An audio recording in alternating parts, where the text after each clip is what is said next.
Uh, just before I start, and I'm just gonna go straight to the point because I think I have like the easiest task basically. Uh, just give me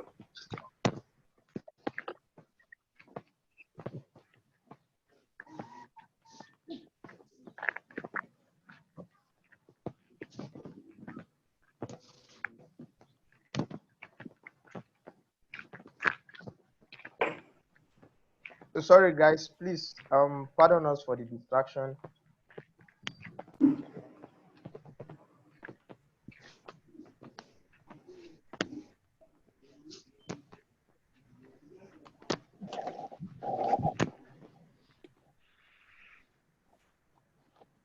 I'm really sorry, guys. I'm kind of like walking at the same time, giving this presentation. So my topic is basically how to research for scholarships and the type of scholarships that are there, and noting the deadlines as well as the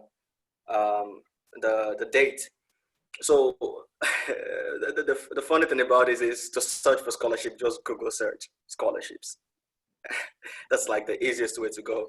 But then there are some buzzwords that are very, very important when it comes like searching for scholarship. For example, we're Forestry students. I don't know if you have students from other departments here, but I'm going to like limit the scope to like Forestry or a little bit of biodiversity and stuff like that. So when it comes to like searching for scholarships, it boils down to knowing you as an individual what you want first. If you want to pursue a degree in an aspect in a specialization in forestry, then you have to be familiar with the scholarships that actually offer this kind of opportunities, or the universities that offer this kind of opportunities. There are different kind of scholarships. There are academic scholarships. There are athletic scholarships. There are professional scholarships. But I'm going to focus on academic scholarships. And even within academic scholarships, if I'm talking too fast, because I tend to do this a lot, just tell me to calm down. Is that okay? Yes, sir. Yes, sir. All right. Even within academic scholarships, you have like different kind of scholarships. You have like the fully funded scholarships. You have like the partial scholarship. You have tuition fee waivers. You have graduate and research assistants, and then you have like this falls between like the cheap universities. So you can categorize the tuition for universities and the universities together, and the cheap universities together. So when it comes to fully funded scholarships, you have like the buzzword, the popular ones that everybody knows about. What did you say? No, Please that unmute your voice. People are talking now. They have to unmute their voice. Okay, please, can you continue, sir?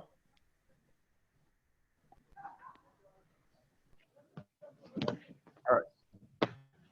Ibrahim, can you please continue? Ibrahim, please here.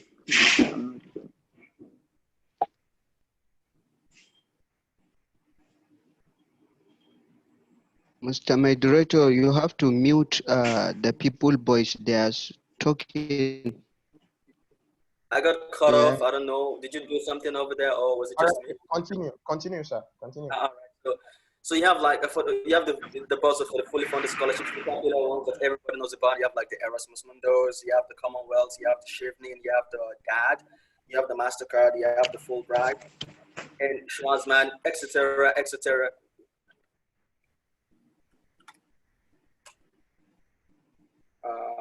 No, nothing still. No. And then these are quite easy to search for, because what you need to do is just type the names of the scholarships online on Google, and then you can easily be directed to the website of the scholarships, where you get additional information about how you can apply for them and what the requirements are. And apart from this scholarship, if you because this fully funded scholarships, the requirements can be really like quite high. And then so if you want to opt for other options or the other forms of scholarship, then you have like the partial scholarships, which are mostly offered by the universities that you're applying to. So it suffices for you to know a university or universities that are actually offering the kind of course or the kind of program you want to pursue for your master's or whatever degree you want to pursue. And then when you know these universities, it suffices for you to just check on the university to see if they're offering scholarship. This may take a lot of time, but honestly, believe me, the limit of scholarship you can get is based on how well you can search and for how long you can search. So if you keep searching for scholarships, you're gonna keep getting a lot of options. But if you just search for maybe one or two, you're just gonna get one or two. So these partial scholarships could be like 50% off the tuition fee, 75%, or even sometimes really up to about 80%. It depends on the university and the country in which you're applying for. And mostly when you talk about the fully funded scholarships, it covers everything fully funded just from the name. It has like, the tuition fee, you get a monthly stipend, you get the transportation cost and settling fees. But for partial scholarship, it is always like a percentage of the tuition fee. So it is kind of like a partial fee waiver. But then some people might still be able to afford the rest of the tuition fee that they have to pay. So this could be better for some people to opt for. And apart from this, you have the universities that actually offer tuition fee waivers. This is kind of common in the Baltics. In the Baltic University, I'm talking about like Estonia, Finland, Norway, all those, Sweden, Denmark, those countries. The point of mentioning these countries is for you to be able to do your homework and then check the universities in these countries and pinpoint the ones that actually offer tuition fee waivers. And then when you check these universities, you check the course you want to pursue. It takes a lot of work. Don't let anybody tell you applying for scholarship is just a piece of cake. It takes a lot of work. It takes a lot of dedication. You have to search. You have to stay glued to your laptop and continue searching for as long as you can. And then so this is also scholarship tuition fee waiver. And in conjunction with tuition fee waivers.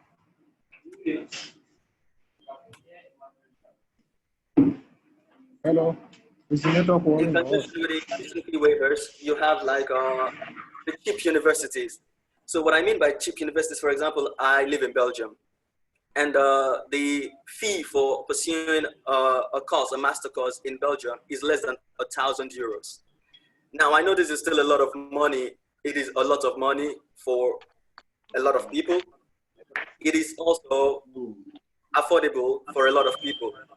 So the more information you get about all the opportunities out there, the easier it gets. The easier it becomes for you to be able to go.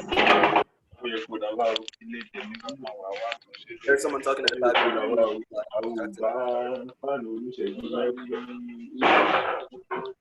Please, can you mute your audio, please?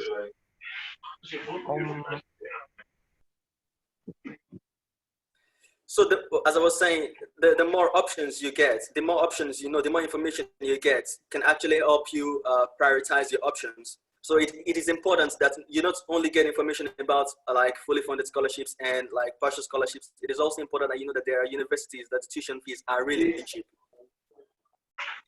I lost my connection to Secret, so I'm trying to like connect again. So I don't know why.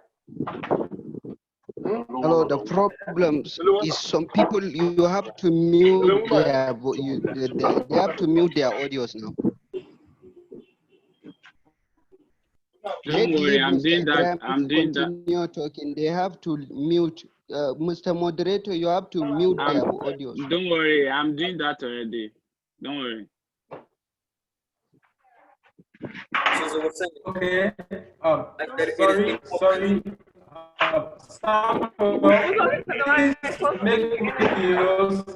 Make measured videos so that we can control things. Please. Yeah, I see it. I see that is the case. I don't know.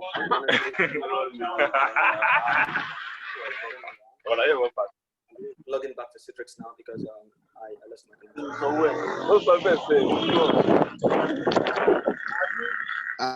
Mr. Moderator, mute their voice.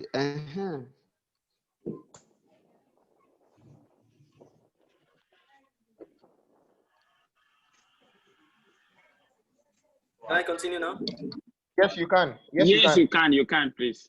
All right. So I said it is important that you don't only get information about the fully funded scholarships. It is also important for you to know that there are cheap universities out there, and there are still a lot of people that can still afford this. And then the more you know about these things, the easier it gets for you to look for alternatives. If you have applied for a fully funded scholarship, you can also try to apply for very cheap universities. And there, apart from this, in the United States or mostly in the United States and Canada, you have the options of like graphic assistantship, and the concept of this is you're admitted, and you only pay like a little part of your tuition fee, and then the rest is in form of a grant, which you're being paid for a service that you render, and this service could be in form of you being a graduate assistant, lecturer, teacher, or like a research assistant. You work in a lab or you teach like bachelor students and stuff like that. So these are opportunities, but when we had word scholarship, focus on like the scholarship, Erasmus, Chevening, Commonwealth, blah blah blah, etc., etc. But there are a lot of options you can actually, you can consider. And then like this is just like an overview of the entire type of scholarship, and this honestly is based on what I encountered when I was trying to apply for like tons of scholarships. So if you ask everyone here who is kind of abroad now on a scholarship and ask them how many applications they made, where they made the applications to, they're gonna tell you tons of story because nobody made one application. It is rare for you to get a kind of situation. So you have to apply for as many applications as possible. And then regarding the dates and deadlines for the scholarship, this is a very, very simple thing. I am always surprised when people miss this, because you see people I see people sending messages and saying that when is the deadline for this scholarship? If you have information about the scholarship, then you should know the deadline, because the deadline is always indicated as part of the information that you see on the scholarship website. Or if you're looking at an advertisement of a scholarship online, the deadline is always indicated. So this is something that you should always pay attention to. So you don't just read the requirements and see if this is a fancy scholarship, and then you come back to ask someone else when the deadline is, because the deadline is always there. But people miss this. I don't understand how and why people do that. So it is very important that when you are checking for scholarship, it is very, very important.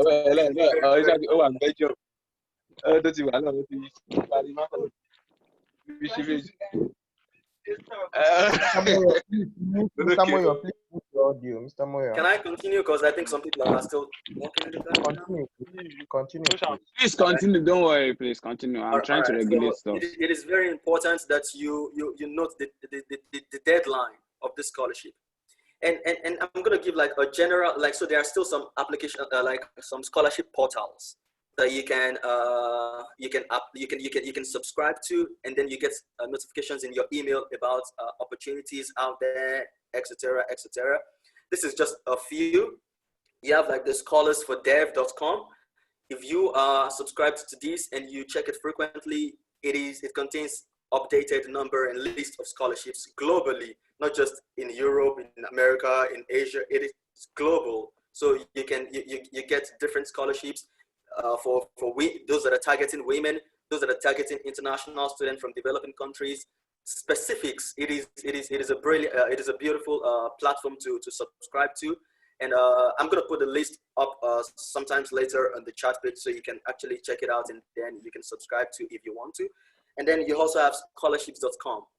You have scholarshippositions.com. You have collegenets.com, and then finally you have masterportals.com. Okay, so I have only mentioned, I think, 5 out of like thousands of portals that you can subscribe to. Again, nobody's going to do the work for you. We can only guide you. We can only like guide, and in fact, the guidance we're going to provide is based on the little experience that we have. So we can only try to guide you. The bulk of the work is in your hands. And that is why you have the tool. You have the internet, you have your laptop or your phones. And so you can spend more time on WhatsApp. You can spend less time on WhatsApp and spend more time Googling scholarships. And this way you get, I am certain that if you do this, you're going to get different opportunities on a daily basis. And then when you do this, based on what next speakers are going to talk about, then you can filter if you have the requirements, if this suits you, and then if you can meet up with a deadline. So these are important criteria that you have to put in mind before you make up your mind. Okay, fine, I'm going to apply for scholarships. A lot of people apply for scholarships blindly, and they still don't get it because the groundwork is not done properly. So again, you find a scholarship online. Most importantly, you pinpoint the deadline, because this is going to help you manage your application to know if you're going to submit it in one sitting, if you're going to be able to communicate to your recommendation, your referees, who's going to provide for you recommendation letters, etc., etc. So the deadline is very important, and it is impossible for you to miss it. I'm always surprised how people miss it. It is always indicated under the scholarship. Sometimes even in bold, like this deadline is this. So I don't know if you have any question that's kind of specific, or you just want to have a question, you can ask me later. But I think I'm gonna put a stop to what I've been saying right here, and I hope you've benefited one way or the other. Thank you again for the opportunity. Thank you so much, Mr. Ibrahim, for the excellent presentation. Thank you so much. You're welcome.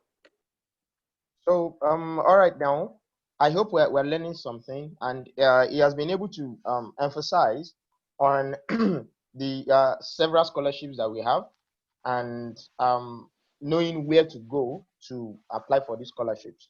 All right, so he's going to post this thing on the chat box so that we can be able to find those links and subscribe to those platforms so we can get those opportunities. So now the next person I'm going to be to take us forward, I'll bring on Fisola. Also, Fisola is in Denmark at the moment, also an Erasmus scholar. So he's going to do a quick introduction of himself and continue with us. So Fisola, can we have you? Can you please unmute yourself? Can we have you, Fisola? Can you hear me now? Yeah, we can. Wow, see freshness. So. Fisola has Meshach has introduced me, and before I start anything at all, I will just try to appreciate you guys for this good work. Like, you guys are really doing well, and I would just say you guys should continue the good work. And a lot of people are learning from you. Personally, what I do tell people is that being here doesn't mean we can't learn from people back home. Personally, I'm learning from you guys, and I know a lot of people are also learning from you guys. And before I start my presentation, I don't know if I'm permitted to share some few slides for us. Just yes, you can. Okay, then I'll do that right away. Where is it?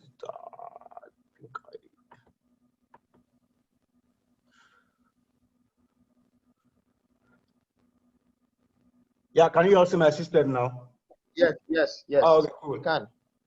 Yeah, so without wasting much of our time, I'll just talk about three things: transcripts, English language requirements. Sorry. Yeah, English language requirements and curriculum vitae. I will assume that we all know what these 3 points mean, so I won't go much into details, but I will try to open our eyes to how this thing can be done when applying for our scholarship. I will talk about transcript first. Transcript is just a document that contains a list of all the courses or subjects you have studied, and as well as the grades. And this transcript is divided into two. We have unofficial transcripts and we have official transcripts. Like, majority don't know that the copy you have is unofficial transcripts. Even myself, I thought my own copy of transcript is official transcript, not until I was trying to, I wanted to apply for a particular scholarship there. Then I was told to submit my own official transcript. Then I started asking people, what does unofficial transcript mean? Does it mean my official transcript? And someone was telling me that, oh, the copy I have is known as unofficial transcript. So I don't want you guys to, make the same mistake. Unofficial transcript is the transcript you have with you, while the official transcript is the transcript that university has. That is the record of your courses and grades that university, have with them. and everything is still narrowed down to the type of scholarship you want to apply to. There are some scholarship that demands, unofficial transcript directly from the applicant, while there are some scholarship that demand, transcript directly from the university. So everything still depends on the type of scholarship you want to apply to. So if you are applying to a scholarship that demands, unofficial transcript, then it is expected that you as an applicant, you should be the one to send the transcript to whatever institution or scholarship board you are applying to. So you can do that either by application portal. It's either the institution has their own application portal where you can attach all the necessary documents, or where you can forward a mail to them. Yeah, you can send your transcript as a mail. You as the applicant, you are the one doing this yourself. And you can as well send it by post mail, either through UPS or DHL or whichever way. But if the scholarship you are applying to demand for your official transcript, then that is when your university will send your transcript directly to the school. What you just have to do as the applicant is to go to your university, and if it is what you can do online, get the address of where you want them to send the transcript to. After that, you fill whatever you need to whatever you need to fill, whether online or offline. Then it is the university duty to forward your transcript to there. And also, in some cases, there are some schools that even give students an official version of their transcript inside a sealed envelope, for them to send.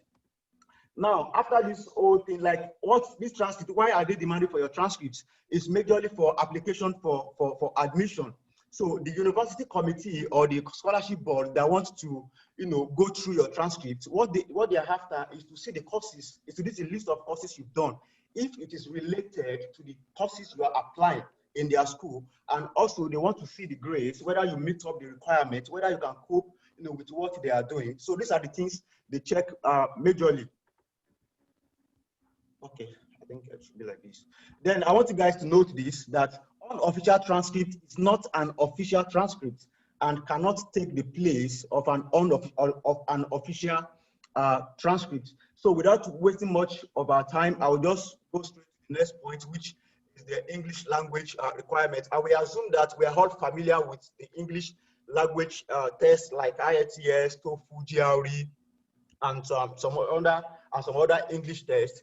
And depending on the scholarship you are applying to, just as I've said earlier, there are some situations whereby, since you come from a native English speaker, you don't need to submit English tests. You don't need to do IELTS. You don't need to do TOEFL. You don't need to do GRE.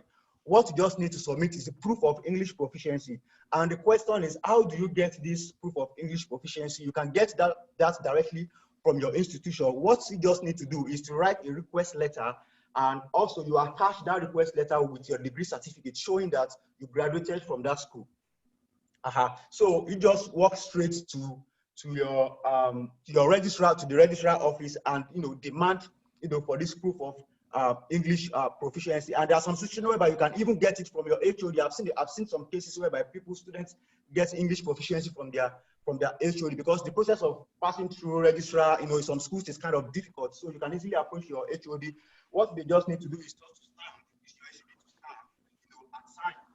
And there are some situations whereby you don't even need to submit either the English test or proof of English proficiency. So far you come from a native English speaker, you are automatically exempted from submitting English language requirements. And there are some situations whereby if you have your WAHEC or NECO or GC, you just submit to them showing that, okay, you've done, you've done English in your O level as well as your university level. In Nigeria, it is assumed that if you don't have English, at least credit in English, you cannot gain admission to any institution. And there are some situations whereby either you come from a native English speaker, either you have proof of English proficiency, either you have AY in your WAEC, GC, or NECO, they will still demand for that IELTS and TOEFL, GRE. So you as a student, it is expected that you go through each of these tests, look at how you can apply and select or pick the date you think will be convenient for you to to do the test. I have a copy of our English of proficiency. Our proof of English proficiency looks like here. This is the one I used for my application. Can you all see? Hello? You are seeing it. Okay, yeah, we Yeah, can we are see seeing now. it, sir. Okay, Yes. thank you. You can see it now. This is what I used for my this is how English language proficiency looks like, and this is what I use for my application. So this is written by the registrar of the school, and below it you will see, like below it there is registrar stamp and signature showing that okay, this is authentic. And then I'll go straight to the last point, which is the CV. Of course, it is always expected that you upload your CV, you know, whenever you are applying for scholarships and some other opportunities. And the thing is, let some of the information in your CV also reflect in your motivation letter. I've seen some cases whereby what you have in your CV is totally different from what you have in your motivation letter. Whatever that is motivating you should be in your CV. Because when writing a motivation letter, it is expected that you made mention of what you've achieved and what you wish to achieve in future, like your future career objective. And also all these things are expected to be in your CV. So whenever you are writing a CV, try to make sure that relevant information of your CV is also reflecting in your motivation letter. And also you customize your CV to stand out. Of course, definitely you know that you are applying to scholarship that is open to thousands of people, So if you want your application to stand out, then you have to customize. The word customize here means like it shows it sounds so beautiful, but I must tell you that it comes with a lot of sacrifice. Yeah, it comes with a lot of resources, like you waste your time. No, let me say waste time, sorry. Your time and energy, and what does that mean? It means you work on yourself. Before you can make your CV to stand out, you have to work on yourself. It is what you've achieved that will be contained, in your CV. And also always send your attached CV as PDF with your name boldly on top, just like what we have here. Can you just see this? Just like what we have here. Let your name be written boldly, on your CV is very important, and I want you to take notes of that as well. And also, before sending your CV for to the scholarship committee, you have to, also proofread your CV. Try to proofread your CV. Go through your CV like thoroughly. After that, you send out to a colleague or you send that to a mentor for them to go through it, so as not to make any mistake. Because don't be surprised that what you see as what you don't see as a mistake might be seen as a mistake by your mentor or by your colleague. So it is very important for you to send out your CV to people for them to proofread for you, and also always update your CV frequently. And this also comes with working on yourself. It's just like when you are customizing your CV. If you are not doing anything, there is no way you can update your CV. So for you to update your CV, it means you are doing something. Okay, then you have to, it could be through volunteering, it could be through online courses, all these things, needs to be reflected on your CV. And I will just, I will try to, now in CV, we have two sections. We have the standard section, and this section, this is where, this is where the scholarship committee will critically look at and see what you've achieved, in these sections, as well as optional section. This is just an additional information, which I think is also necessary depending on the scholarship you are applying to. First thing is your personal data, which that is constant. You should know that definitely your personal data will be on your CV as well as your education. Now, your professional experience, that is where a lot of people, make mistakes. Your professional experience speaks a lot whenever you are applying, for scholarship. And a lot of people write this as working experience. And when you are designing your CV, it has to come with a lot of packaging. Yeah, you don't need to say working experience. It sounds so common. Yeah, you can put this as professional experience instead of saying working experience, as well as languages. Now, these languages seems not to be important, but I can assure you that it's very important. So if you don't have these languages in your CV, try as much as possible to include it. And this is what I mean. Yeah, can we see this? Like you can form like a table like this to to show that okay, the languages you think you can speak, let it reflect on your CV. In my own case now, maybe English and Yoruba, I can speak this excellently. And if you are the type that is going through personal development on how to like German language, Danish language, Spanish, all these things. So if you think you are not that good, then you can mark poor or you can mark fair. And if you think you are sure of yourself, like at least you can speak to a certain limit, then I think you can mark good. But I won't advise you to mark excellent here if you think you cannot speak it fluently. And also your technological skills. These technological skills is very, very important. I think I have an example of technological skills here. This is where you have your software you think you can use. I know a lot of people can make use of, different softwares, but all these things, you guys don't put, most guys don't put all these things, or most of them don't put all these things, in their CV, and it's very important in their CV. If you are the type that know how to make use of GIS, R, or all this Microsoft Excel, everything, put it there. But what you just have to do is, now, just as how I have GIS and R software, in front of it, you can put basic. Yeah, if you are a basic user of GIS, if you are a basic user of R software, or if you're a basic user of any software, just put in brackets in front of it, in bracket, just put basic. So that will reflect that, okay, you are still other learning, like you are still learning. You are not yet a professional in this aspect. And also field inventory. I know a lot of, forestry, do go for all this inventory work, and all these things as, to be reflected on your CV, but it's a pity that most people don't even, pay attention to all these things, as well as data analysis. Now, you are expected that if you can make use of, some of these analytical tools, then what you are using for is for analyzing data, and all these things are what make up your technological skills, as well as presenting and publishing, result. I assume that a majority of 500 level students, present, and some even publish their results. So all these things are technological skills. It has to be added, to your CV. While the optional section has to do with your strength, your ambition, hobbies, and references, profile summary. Yeah, it's not that important, but if you think you meet up with any of these requirements, then it is as well advisable, to include it.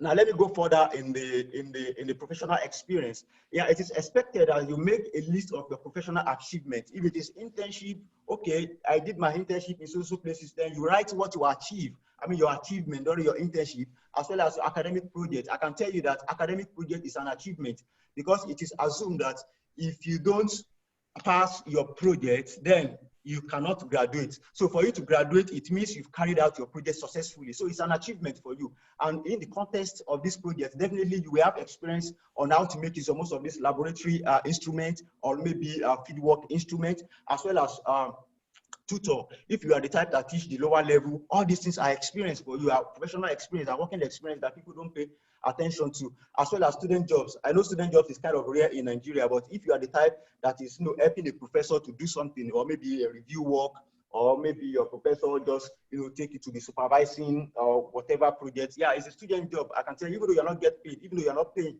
it's a student job. You can put all these things in your CV, as well as youth work, volunteering jobs. I know a lot of people, are involved in volunteering, as well as leadership roles, like student organization. I know a lot of people that are president of IFSA, yeah, president of one association or the other, even your community president or other sports club president, whichever way. All these things are professional experience. All these things are what people don't pay attention to, and it means a lot of things. So what are the checklists? Yeah, checklist for content of your experiences. First thing is to focus on your impact, just like what I said earlier. Like what have you, like the number of lives you have impacted. I mean, your accomplishment. For instance, someone that just like someone that is just like a COP member, or someone that has passed through NYC stage. Yeah, you impacted life in one or two ways, but you guys don't put attention to it. For you to teach, if you are teaching someone either mathematics or English language, I don't know whichever subject you teach, you are impacting lives. Yeah, all these things are what should be included on your CV. You have to be specific about the lives you've impacted. If you have taught 50 students, be specific about it. I think I have an example here. Yeah, can we all see this? Hello? Hello? Yes, we can see it. Yes, Yes, we can see it. yes. Go ahead. Yeah. Now, Yes, we can see it. yeah, okay, good. Now, if you look at what I have on board now. I can't see. Hello? Hello, please. I can't see anything from here, please. Hello, sir. Everything is just blunt. That should be your network. That should be your network. Ah, okay. So can I go on? Yes, carry on. Yeah. So look at what I have on board now. These are one of the things, some of the things I did before I left the country. Like I carried out not just a research project, but theory. Like, you can see that I'm kind of, specific here, like 3 research projects to meet aggressive timelines. The aggressive timelines, that's the packaging we are talking about. And these timelines indicate some things like time management. Yeah, I try to reflect time management there. It means I carry out 3 research projects just to meet like within a certain time frame. And indirectly or directly, it saved time, it saved energy, and it saved money. And these are the qualities all this scholarship committee needs from you guys. That I peer tutored above 150. Now, if you can see that I'm kind of specific here, and these are the things, the scholarship board or the admission committee, these are the things they need from you guys. And for those that are COP member, or for those that have passed the stage of listing of NYC, you can see what I have on board now. Teaching assistant. I know a lot of people do write teacher. Teacher sounds so common, like it sounds somehow. If you can put teaching assistant, then as a teaching assistant, it means you are impacting life. It means you are teaching people. For you to be teaching people, you are impacting life. You are tutoring, you are mentoring some students. And if you look at my first point, I said tutored above 60 senior secondary school. Like, I'm being specific here, like 60 senior secondary school. Like, even though I don't know the number of students, but looking at general overview, I know there are more than 60, but I don't know the actual student I taught. All I know that I taught from SS1 to SS3, and which they are more than 60. So I put it in a way that, okay, above 60, which makes it, which makes sense to me. And I also organize mathematics, debate amongst senior secondary school. So I don't need to be specific here, because if I'm teaching 60 senior secondary school, definitely I'm organizing debate amongst 60 senior secondary school. So there's no need for repetition. And also prepared lesson note, evaluated, ranked student performance. So these are the things, that is needed in your CV. And these are the things I want you guys to also pay attention to. Let me just say 1 or 2 things about this place. This is your individual potential. This is where the packaging, comes in. And your CV is where you sell yourself. This is where you tell the admission committee what you are capable of, what you have achieved so far, what you can still achieve. This is how like the way you present them really convince them, oh, this guy really know what he is doing. This will definitely convince the selection committee.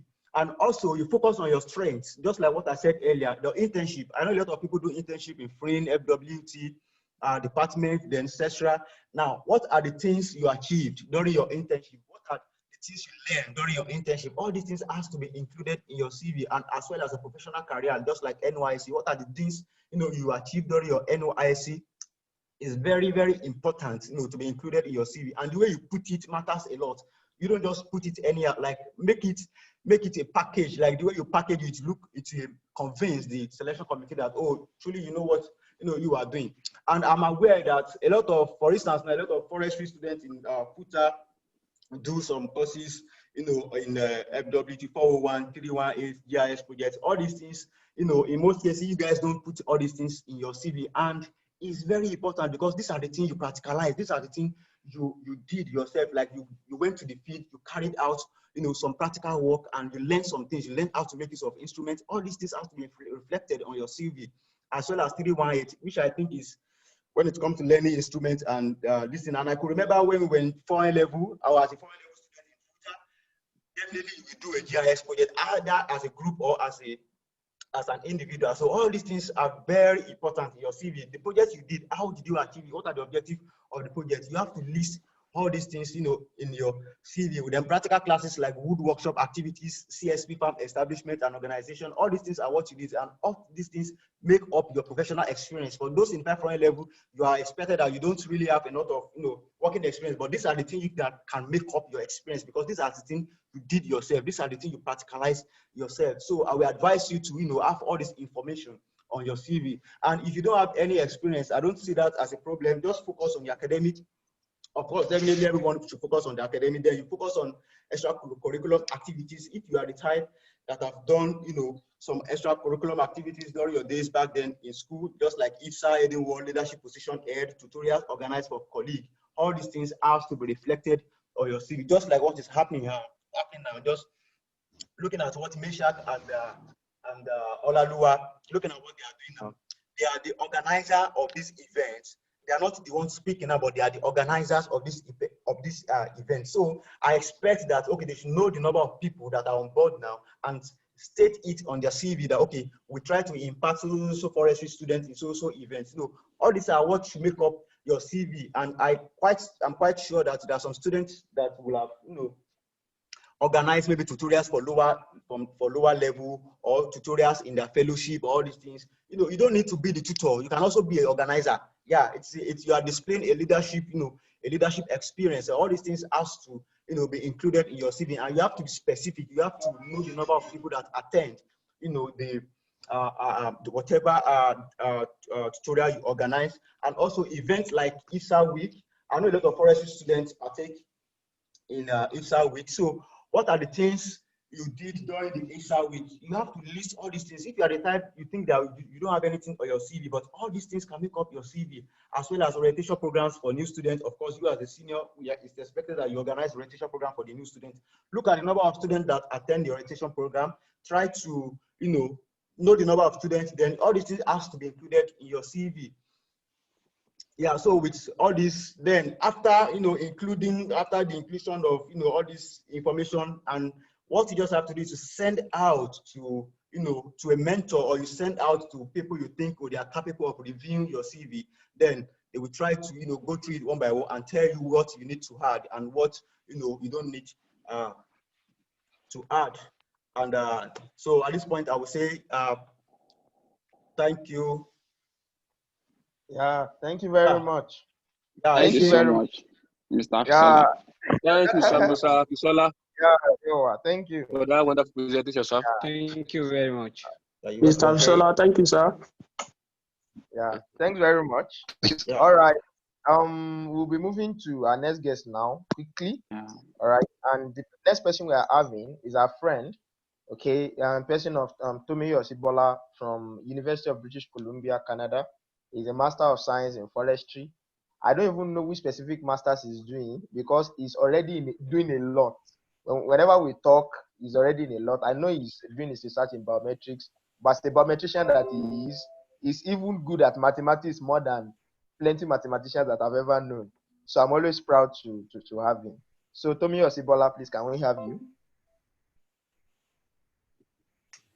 Thank you very much, guys. I'm very happy to be here, and I appreciate and thanks to the organizer of this event and for deeming it fit to see that a small boy like me could be a participant of this event. And I'm really sorry for coming late. I slept like 2 hours back, and then I woke up pretty late. It's a lot, yeah, it's a lot. A good morning from this side as well. I'm glad to see a lot of my friends around there, to see their faces. So I'm really glad to be here. So my name is Tomiyo Sibola, and I graduated from the Federal University of Technology, Akure, Nigeria, 2017. Yeah, I got a scholarship for the MasterCard Foundation Scholarship. I'm here in Vancouver. I'm in UBC Vancouver for my Master of Science in Forestry, with my research focus in forest biometrics. Yeah, so technically speaking, I'm a biometrician, and for forestry folks who don't know what that means, it typically means statistics. So yeah, that's what I'm into. So right now, I think my aspect would be to talk on personal statement, motivational letter, financial essays, and leadership essays as well. I have put together a little bit of slides to speak to that and talk to you guys on what you really need to do to put together a very good personal statement and motivation letter for your applications, especially for postgraduate studies and scholarships as well. Okay, so I think I can share my screen right now, so I'll try and do that. So if you can't hear me, just put something on the chat. I will see it. Okay. So if something is wrong, probably with the audio or with the slides or anything, just put it on the chat. I'm gonna see it and then I will respond to it. So screen into.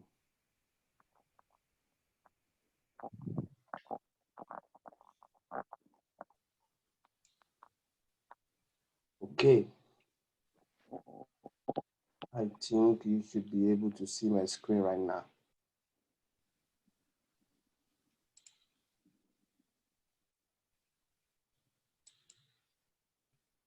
Okay.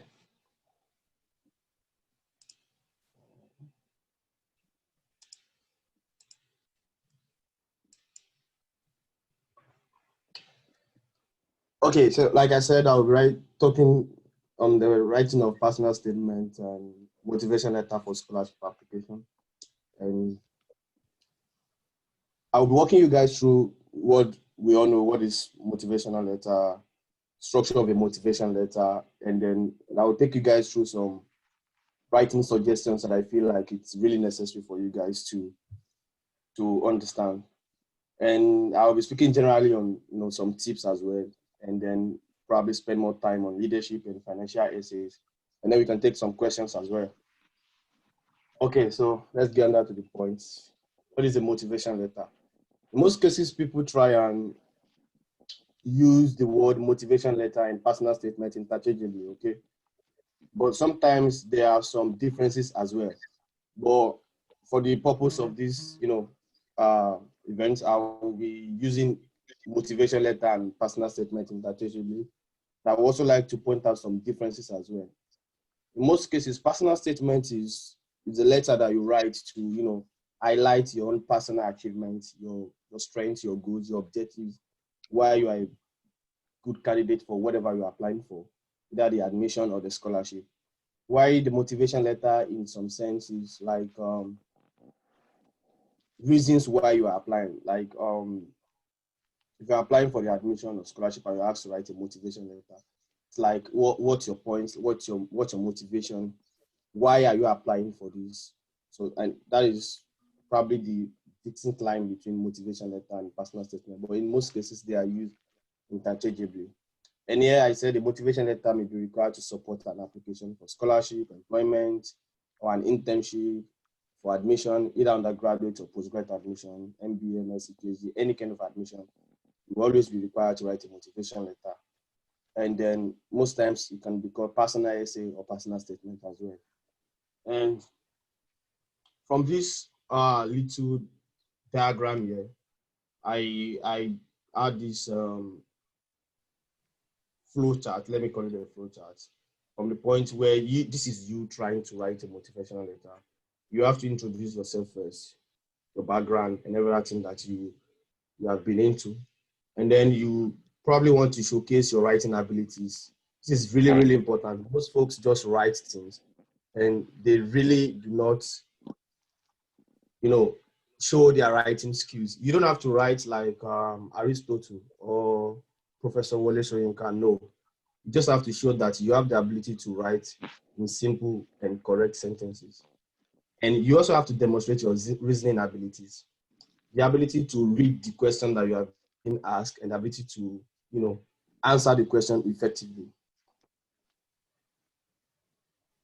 Fourthly, you have to check your work over and over again. Don't just apply and write write a motivation letter like 2 or 3 days to the deadline. You have to check your work over and over again. That means you ought to have written like 2 weeks or 3 weeks before the deadline, so you have the time to check all over again. And don't try to be someone you are not. Yeah, this is what I've had the opportunity to go through some motivation letters and personal statement of potential scholars. And I realized in most cases, and sometimes I know these people on a personal level, and I discovered that, oh, come on, this is just not you. And you don't have to lie in your personal statement and motivation letter. Yeah, people believe you have to lie before you. No, you don't have to lie. You don't have to lie. So don't try and be someone else. And I will skip this and come back to it later. Why do you want to attend law school or grad school, or why do you want to do your master's? Why do you want to do your PhD?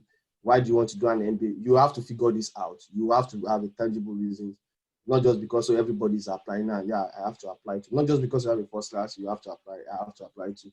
Not because you have a 2-1. Okay, I think I have a good grade, I should apply. No, you have to figure out a very tangible reason for why you are applying for whatever you are applying for as well. What are your long-term goals?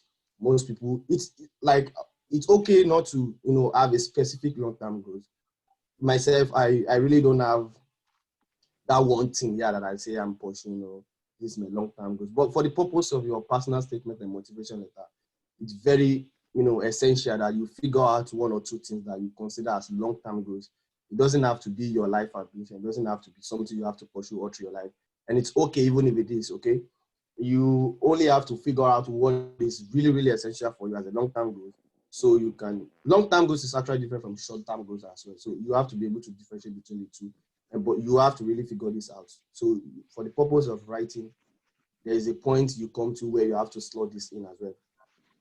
And how will law school help you achieve your goals? I'm using law school, for example, okay? It can be your graduate school, it can be your master's, it can be your PhD, your MBA, and any other thing, your internship or fellowship that you're applying for. So how will this help you to achieve your goals? How will the program help you to achieve your goals? You also have to think about this as well. And lastly, what experiences, gave back to those goals? You must have, been through some stuff, whether your educational experiences, your professional experiences, your community experiences, and every other experiences that you've had that have probably, led you or shaping your goals to be in that direction. So these are the few things you really need to put in place before you, jump into writing your personal statement and motivation letter. And as short as a personal statement is, all of these things have to be, in there. It's like an ingredient. When you're cooking a soup, you have to figure out, the ingredient that you have to put in there. And once you figure this out, so the next thing is to figure out the structure, the time of putting it, and all of those things, so the soup can come out well. Okay, so now let's move to the structure of a motivation letter. It's okay to know everything you want to write and all of those things, but it's very important that you know what comes first, second, and last. So from this, I would say from the first paragraph, it says create a captivating explanation of how you became interested in the subject you plan to study. Your childhood experience, your academic experience, the global problems and travels, and every other experiences that you've had. The first paragraph have to be something very captivating, something you want the reader to continue reading. You don't have to start with a very boring storyline. You want to start with something that once you read, you want to read more. So that is what it's all about, captivating explanation. Don't start with a sorry state of, sentences and, all of those pitiful things. You want a reader who wants to, have more interest in what you are writing. Probably your academic background, your achievements so far, every other thing. You want a statement whereby when the reader reads, he wants to go further and read more. Most times the panel or the review committee, they have these large sums of applications and they really find it hard to read through everything at once. So you want to make their job easy for them by giving them a very captivating, first paragraph. And then the second paragraph, emphasize your experiences, your skills, accomplishments in the field that you are. Talk about your coursework, like Mr. Fisola have said, your practical field and your field work, the skills that you've gained and acquired over the time, the internship you've had, every other experience. These things count. The little things really count, and this is where those little things comes in the second paragraph. They justify this first paragraph. So if you in the first paragraph, if you said you have done this, you have done this, you have done that, how did you achieve those things? These are the things. The second paragraph justify what you put in the first paragraph. And then in the third paragraph, you relate how important the skills you have acquired are with reference to what motivates you. And this is where your passion comes in. Okay, because of all of these things that I've, experienced and achieved and accomplished here, these things have now helped me to, or motivated me to, go into this line or do something that relates to this. So your third paragraph also justify what you put in your second paragraph. It's a flow, like it has to flow. It's something that it's like telling a story and it has to build up. You don't just jump from giving birth to a baby and say, oh, the baby grew up and turned 99 and died. No, we want to know what happens in between those years that the baby lived. And the fourth paragraph as well. Now, this is where you talk about your goals. And your previous academic skills and experiences will be of help as well. And now here you also have to emphasize on obtaining the admission and scholarship and how it's going to help your career goals as well. So here, briefly, you can just talk about short-term goals and long-term goals here. Now you feel like the scholarship is going to help you or the admission is going to help you to achieve those goals. And then in the fifth paragraph, you can conclude your letter by creating a profound conclusion that summarizes your content. And then you have to reestablish your interest in the program, and then you thank them in advance for their consideration. So this is typically how the structure have to look like. And then you can then build a very good motivation letter with this. And I'm very sure that some of you guys are putting down some of these things, so it will be really, really useful for you when you are writing motivation letter or your personal statement as well. Yeah, I said I was going to talk about writing suggestions, and probably have to go into core message first, altruistic objective, and now you have to distinguish yourself. I will skip the history of excellence. It's something I can really, go over without a slide. Then spelling and grammar, it's really important that we talk about this as well. Then we have to write to meet the criteria. Most times, potential scholars don't write to meet the criteria. They write out of the goal. They write their letter out of the objective of the scholarship or admission that they are looking into. And then originality and signature style. You don't have to copy everybody with this. So let's just go straight into this. What's your core message? Yeah. Modestly distinguish yourself, okay? There are many philanthropists, you have many music scholars, artists, published authors. These are many talented scholars, right? But why are you special? What makes you stand out? This is the core of your message. This is what you have to put in your motivation letter you have to, center the motivation letter around your comparative advantage of skills. Let me use that word. So, for example, Nigeria is blessed with oil and all other things. So most times when we want to do business, we want to do business with oil because that is where we are blessed, right? And then that's our area of comparative advantage most times in the trade in the world. So when you are writing your motivation letter, you have to center that around your own comparative advantage of skills as well. Something that makes you stand out from every other application. That's your core message, right? It can be your experience, it can be your publications, it can be the conferences you've attended, it can be your work experience and every other thing. Meshach, are you trying to say something? No. Okay. Okay, sir. So this is your core message, okay? So you have to figure this out and try and create a story around that. This makes you stand out, right? So this is what I mean by what's your core message. And I said you should. I said altruistic objective, like don't be selfish in your writing. This is what I mean by that. Write from your heart, be passionate and be honest.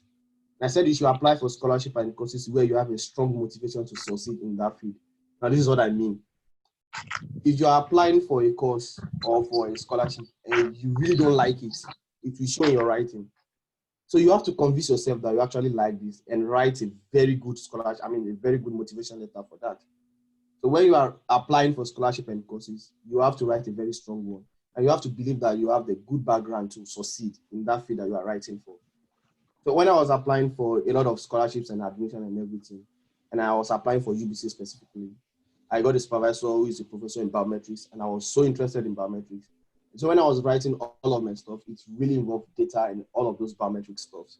And this is my motivation. I really wanted to do this. So they saw that and they could say, yeah, this guy, even though where you are not the best out of all the candidates, they can probably see your motivation to succeed in that field.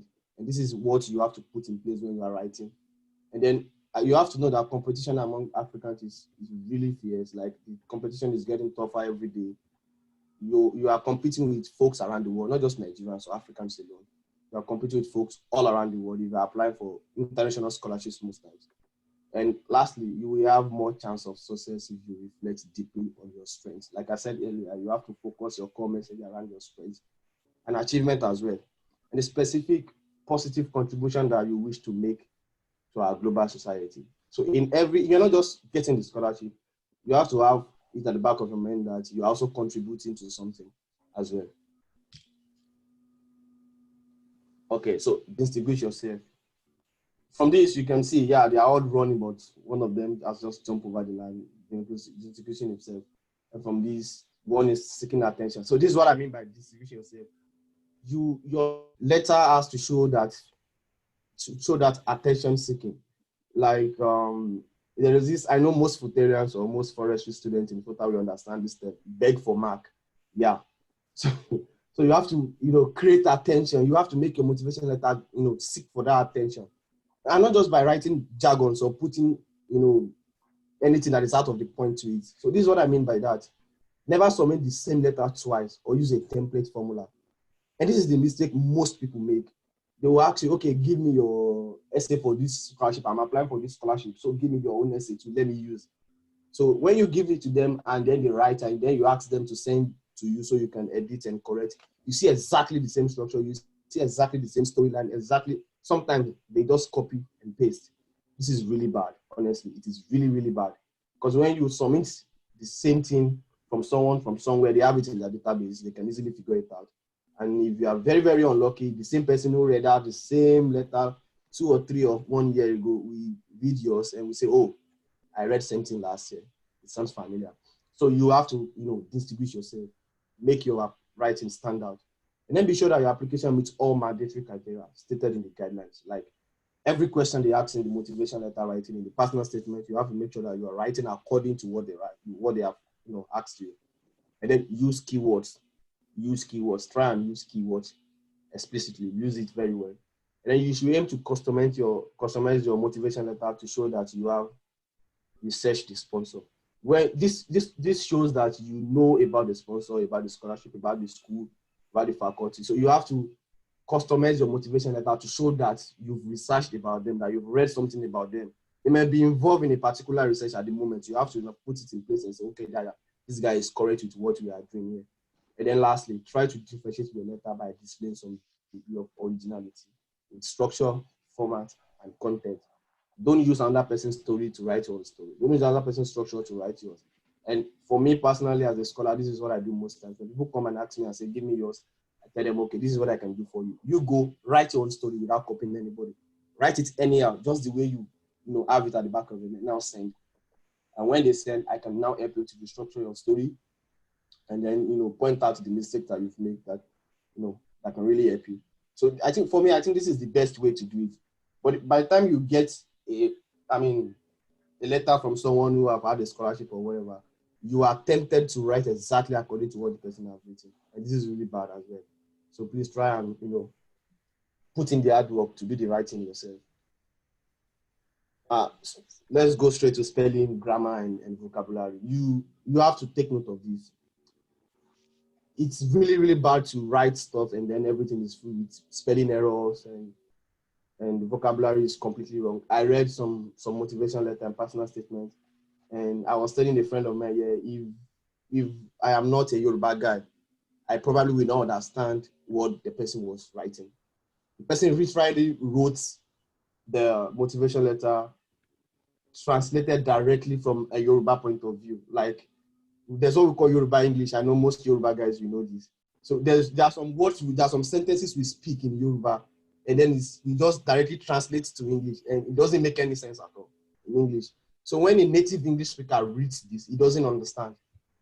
It completely does not understand, and that's the truth. It does not understand. So if I'm not a Yoruba person and I read that, I will not understand. So you have to be very careful about that. And I said use the English language and spelling of your sponsor's country. And so these are the few examples. For example, if you are writing to an American university or to a scholarship in America, you have to take note of the spellings, organization, ZS. It's not as if it's not correct. It's correct, but if you use S here, you are writing in a British way. So you have to take note of these few things. Center. Can you see the difference? Yeah. Vocabulary. I mean, when it comes to vocabulary, you have to use. Now, they call college education, they call that, what we call university is what they call college education. But in British, they call it higher education. But here in Canada, they call it post-secondary study.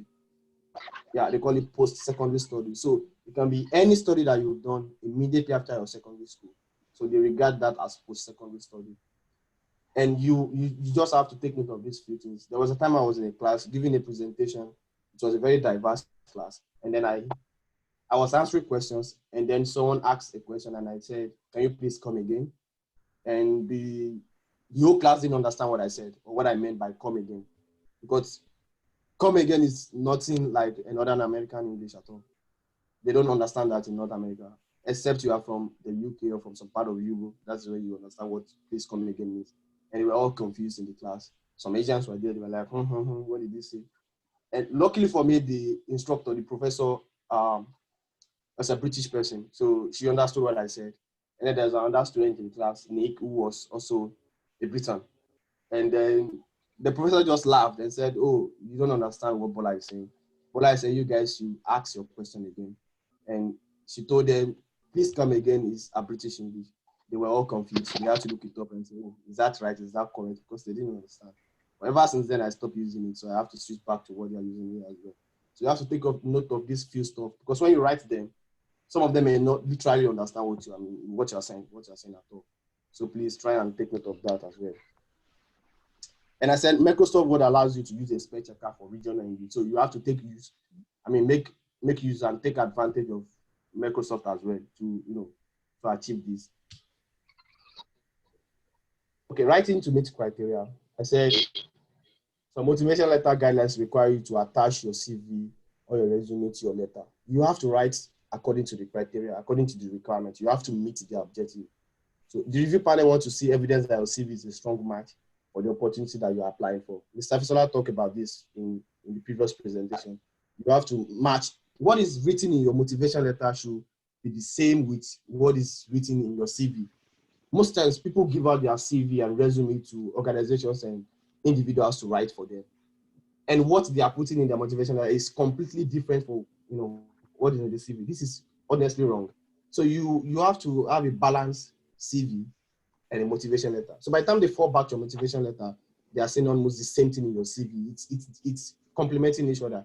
So that's the word. So for example, scholarship for developmental studies are popular. And then they really want to know what your contribution in whatever you are doing. And this can include your voluntary experiences, your past work experience, prior studies in economic development, like your certificate, your diploma, and those online courses that you've taken, the conferences you've attended. These are the things that really make up what you put into your development essays of kind of. And other forms of criteria are also leadership essay, development essay, or financial situation essay. For example, with MasterCard Foundation Scholarship, they tend to focus more on your leadership essay and your financial situation essay. And then they talk more about your involvement in community activities. So I'll probably be spending more time talking about scholarship financial need for scholarship essay and then the leadership. So, but before that, this is a general tip. Whatever you are writing, use this format. Let it be SMART, S-M-A-R-T. S be specific, M be measurable, A attainable and achievable, R it has to be relevant, and then T it has to be timely. In most cases, when people write, for example, Mr. Fisola gave an example of the student you tutor. You don't just say, I tutor student, blah, blah, blah. No. It has to be measurable. You have to quantify it. Exactly. You have to quantify it. Can you track the progress and measure the outcome? They really want to know what the outcome is. So if you are writing, you have to use this method and be specific. Like you did who, what, where, which.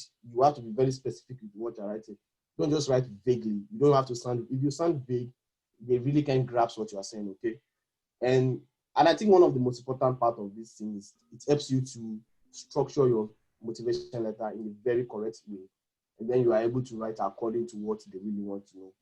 And then most time your objective has to be also timely. So please try and follow this format. Put this at the back of your mind to know that whenever you are writing according to this structure as well. And most times when people write, when they ask you to write your financial need for scholarship essays, most people think, oh, it's for poor people and all those. No, it's actually not for completely poor and people like that. No, most times MasterCard scholarship will say for economically disadvantaged people. Okay, now let's go into details. Number one, you have to maintain a positive tone throughout the essay. And I think Nigerians do this a lot. They want to say, oh, I've suffered more than this person. And put it in a typical pidgin English. I don't suffer about you, you never suffer with me. No. This essay is not a suffering competition. It's not. You have to maintain a positive tone throughout the essay. So if you keep writing everything bad, it's completely wrong. You're out of it. So you do not want to come across as self-pitying. You don't have to, put your story as being pitiful, no. But at the same time, you want to put out the real story, but don't just sound negative. Then do not diminish other people. So I've said it. It's not a suffering competition. So don't try and say, oh, that person didn't suffer. No. You don't have to put this in your financial need for essays. Then you frame your essay around a specific event. Exactly. Now, this is about your education. This is about scholarship. You have to frame that essay around that scope. And this is what I'm saying this. For example, if you are writing for financial need, you have to let them know that you really can't afford a graduate study in your country. So you have to put it out there that, okay, this is the amount to spend on a graduate study in your country. For example, in Nigeria, you are doing masters. Trust me, I know how much it takes to do masters in Nigeria.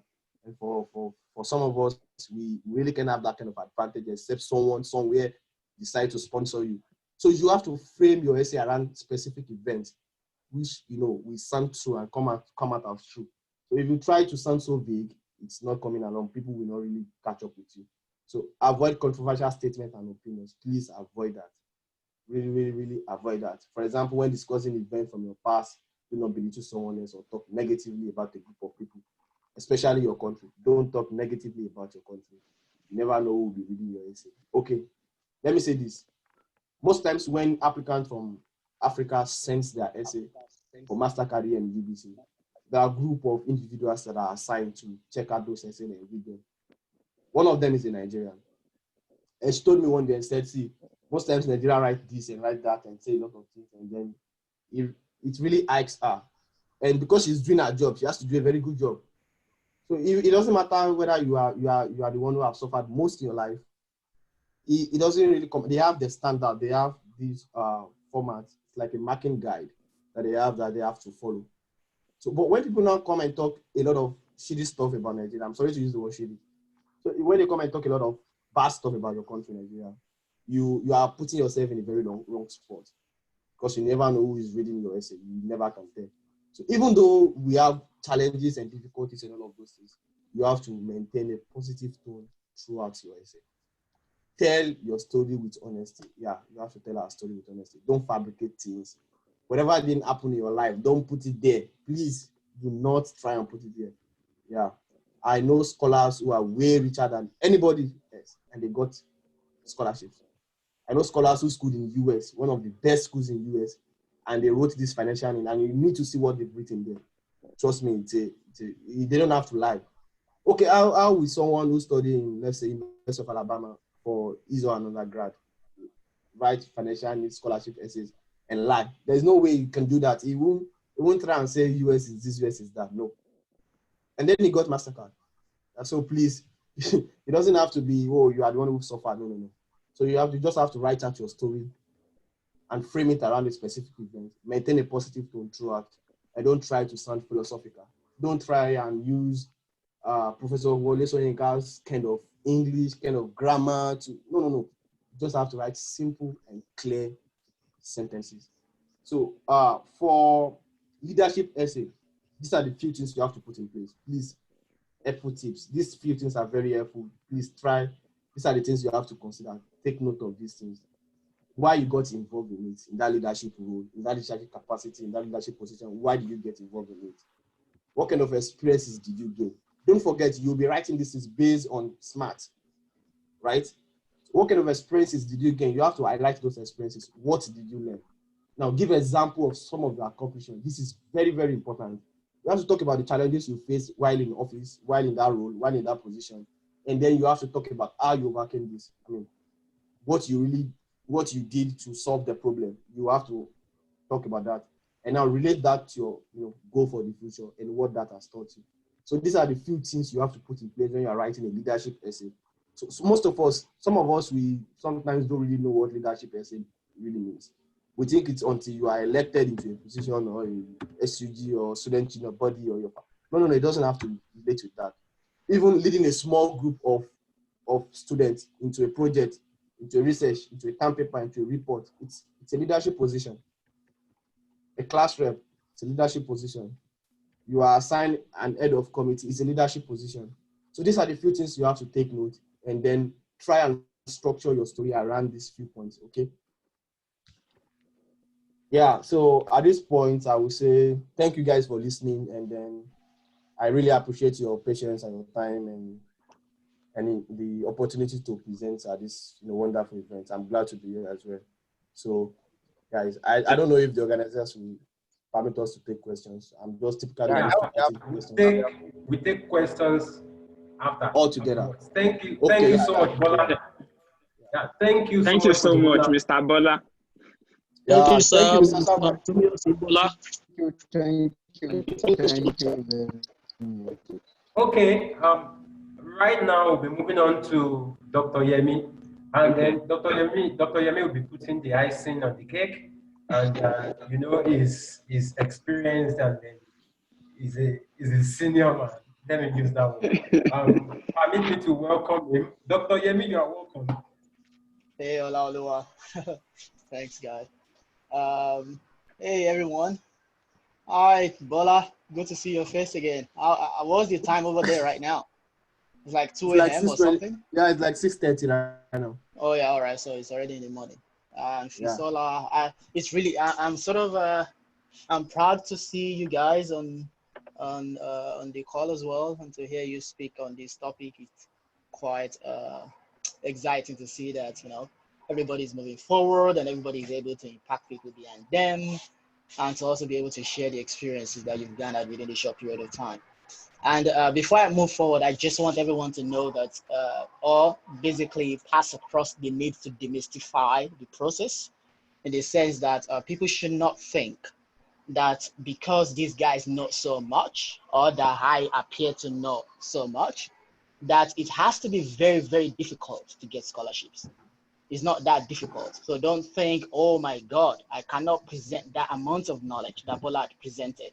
So if I can't get that knowledge that at that level, then I'm never gonna win a scholarship. No, that's not how it works. What happens is that you continue to learn, and you are open to, to experimenting, failing forward. You try, like Saliu had said, that you need to try. You need to know what you need to know. So before talking a lot, let me just say, let me try to caption the aspect I'm going to talk about. Fisola, Bola, and Saliu had talked about a lot of the technicalities of scholarships. And Saliu mentioned a lot about the different options you've got. We talked about full scholarships, partial, research assistantship, grants, and tuition free scholarships. And Fisola and Bola talked about the essentials, the requirements, the key two things that would usually shape the outcome of your application, which is the CV and the statement of research interest, or statement of purpose, or motivation letter, or letter of intent. And so I will be speaking about the philosophy, or the habits that tend to make people win scholarship. So basically, what you should, the kind of person you should try to be, or the kind of thinking you should have, or the type of approach you should reflect on when you are thinking about winning a scholarship. And one of the things I would, one item on that list is relates to everything the three of them had mentioned, which is always try to know enough. Like, to be honest, I cannot overemphasize that, and you can see that reflect from the points that Bola is making, that Fisola mentioned, that Salih mentioned. That one thing they all have in common is that people appear to have studied this process a lot. They have tried many things. They've probably applied to a lot of varying things. They didn't just get it in the first try. So which means be ready that you are less likely to get a very good scholarship the first try. That's just the story of many people. It's really rare for you to hear someone say, oh, I finished my bachelor's, I applied to scholarship the next day, and I got a good news email in my inbox. It's really rare. It's like a process. And be ready to take on that process. Be ready to be part of it. Be ready to know the different types that exist. Be ready to know the timeline of those different types. There are multiple timelines. There are different deadlines. So you need to be aware of these things. And you don't need to, and get used to using Google. I know Salim mentioned that, and I'm sure there's a reason why that came up. Is that when there are times I get a lot of message in my LinkedIn or Twitter or Facebook or whatever emails, with someone asking me some questions that if they had typed on Google, they will get a more precise answer. But then they will send an email. So usually you will need to do a lot of background search yourself. You will need to know what you need to know. The problem is that there's just no going past that stage except you know what you need to know. So that is really key. Reflect on that. How you need to, for example, the three, myself, Fisola, and Salio had Erasmus Mundus scholarship. I mean, at different times. And I'm sure that everybody listening would want to. I mean, a lot of people listening might think, okay, I would like to have an Erasmus Mundus scholarship as well. But what if I ask you that, do you know how many number of Erasmus Mundus scholarship you can apply to in a year? That's one question you need to find an answer to. That's a question you need to know before you even start to apply, because those kind of things will frame your ability to win one in the first place. And also, if I ask people, do you know that there are some continents where you are more likely to need TOEFL? Doesn't matter where you are coming from, you are just more likely to need to have TOEFL or IELTS. For example, in the States, you are more likely to need it than not need it. It's not like there are no options, but the potential for you to need it is there. And if you're applying in Europe, you are less likely to need it. So these are like some kind of general knowledge that frame the whole scholarship application processes that I think everybody needs to know. So the first, again, always know enough. The second one is be persistent and be resilient. You will need to try so much. You will need to get this Nigerian young people attitude, which is we are die hard. You know, you're tough skin. You try. If you don't get it, you don't stop easily. You don't just give up because you tried the first time, because you will never know. Your next try may be what wins. The only important thing with try is that every time you try, if you don't win, try to identify why you did not win. Or basically, fail forward, which means you fail, you learn, and you try again. And if you will quit too early, you might as well not have started. I tell people that sometimes, that if you're just gonna quit because you don't get it, you shouldn't maybe start at all. So don't quit. Get really that attitude, and learn as you move forward. So the third thing relates to strategy. Now, that is the really important one. That is what would matter so much, and that is why some first-class students may not even get a scholarship and the 2-1 will. So that's the separation between those who win and those who doesn't. For example, Hello?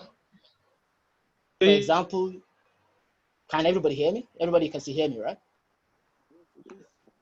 Yes, we can. Yes, sir, we can hear you, sir. Yeah. For example, when people reach out to me, I advise them that if they want to reach out to professors, or because, for example, if you're looking for scholarship in the States or in Canada, you are more likely to, there are scholarships, there are research assistantships, there are grants and so on. If you're looking for, say, research assistantships, you will need to get in touch with faculty members, professors and team leaders for research groups and stuff. For that, you need to know that your first impression is the key. If your first impression sucks, it's over. It doesn't matter what your CV says. It doesn't matter where you had your previous degree. If the faculty member receives your first contact in a very shabby way, then the conversation is over. Your email goes straight into the bin. So before you click send, read that email, ask yourself the honest question and give yourself the truthful answer. If I'm at the other hand and I'm this professor, would I reply to this email out of the hundreds of emails I'm gonna get? Always imagine who these persons are. These professors usually get hundreds of emails from people like you every day about, hey, can I join your research group? So you need to know that your first contact, your first email to anyone requesting for research opportunity needs to be well framed. You need to write that email, step back, read it again, write it again. Like, make sure, because they're not gonna see you. They will only imagine you, and they will imagine you from how you write. They will imagine you from how you make your inquiry. They will imagine you from how the kind of question you're asking. So reflect on that properly before you move forward. And then another strategy, always start your application early. Never wait till deadlines. It's just always a bad idea. The reason is because when you start early, you are more likely to write your first draft early.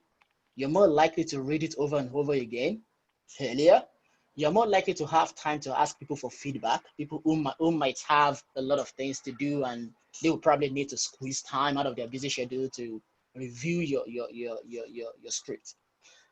So start early. It's good for you. It's good for everybody that is going to be involved, and it probably would influence the quality of your final product because you would have the time to read it over again and address some issues and make a claim. And also, strategy is also about target. Strategy lets you know which kind of scholarship you should target and when. For example, there was a particular year that it was a bad idea to apply for Erasmus Mundus scholarship because Erasmus Mundus was transitioning from Erasmus Mundus to Erasmus Plus. So that year, if you had applied to some of these programs, it's just going to be a waste of effort. So it's not strategic. And that's connected to you not preparing enough. Because if you had prepared enough, you would have seen the notification that it's not going to work this year. And you would have redressed and re-strategized your energy towards somewhere else. Secondly, there are some scholarships that you will realize that they have more potentials for you as a Nigerian than others. Now, there are two subsets to that strategy. A subset one is that those kind of scholarships that usually pick Nigerians as scholars, you have a good chance as well to be picked as a scholar. Now, subset two, if that scholarship had already picked so many Nigerians over a short period of time, there's a chance that in the next period, they might pick less Nigerian. So think about that as well. So which means if you're applying because of subset number one, that you have a likelihood of being picked, then consider subset number two, that when you apply, don't just make that the only application you are submitting. Apply to something else as well. Just in case they are like, we are tired of Niger people, we want Ghanaians. Then you wouldn't have wasted all your time and energy and all your hope on the fact that they are likely going to pick you. I hope that makes sense to you. So reflect about this strategy because they might shape the kind of approach you're going to use.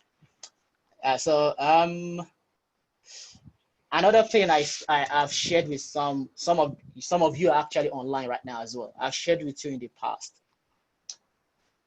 In FUTA, we use 5.0 as the absolute CGPA.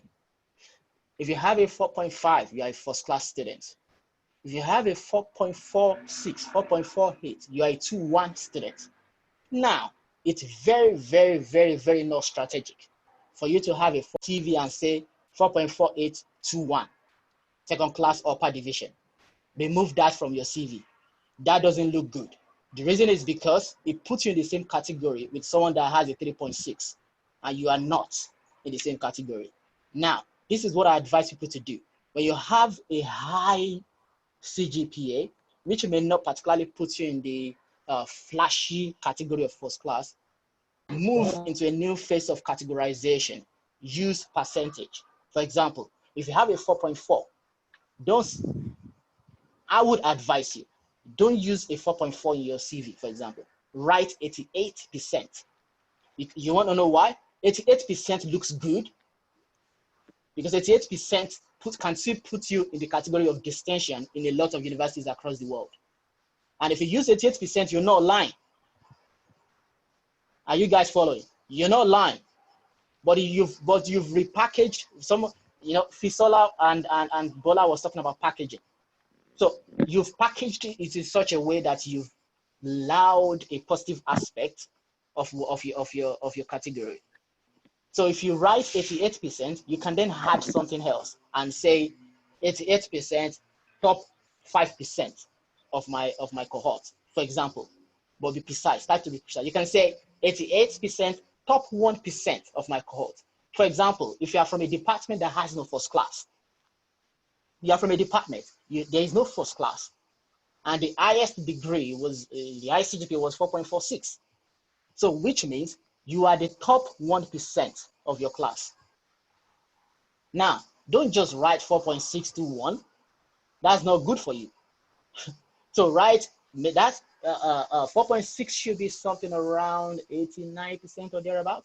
Just put the percentage and set up whatever percent, top 1%. Now that reads really good. That puts you in a different stage of assessment. In fact, they might be assessing you the same way with someone who has a 4.7. So packaging strategy, always strategize. Everything you do should be a strategy. And then another advice. Now you need to go back to the form of who you are writing to. Now this relates to people trying to get into the United States, America, and Canada, where you would most times need to get a faculty member interested in you. I've told someone before, never write a professor in the weekend. It's just a bad idea. Never send that email in the weekend. Imagine their timeline that they are working with. In the US, maybe when it's 6 p.m. in your hand, it may be 8 a.m. in their hand. Imagine if you are a top faculty member and you get to your office on Monday. What are you going to do first? You're going to likely open your email. You're going to check if you get the reply from the grant you applied for from the US government. Then you're going to open another email. You're going to check if your colleague at replied you and told you if yes you can join the research group. Then you're going to open another email that looked at basically everything that benefits you. That's what you're going to check as a top professor. They're not going to read your email, and if they do, they're not going to reply you. The likelihood that they will is lower. But imagine you send it on a Tuesday or Wednesday, say 10 a.m.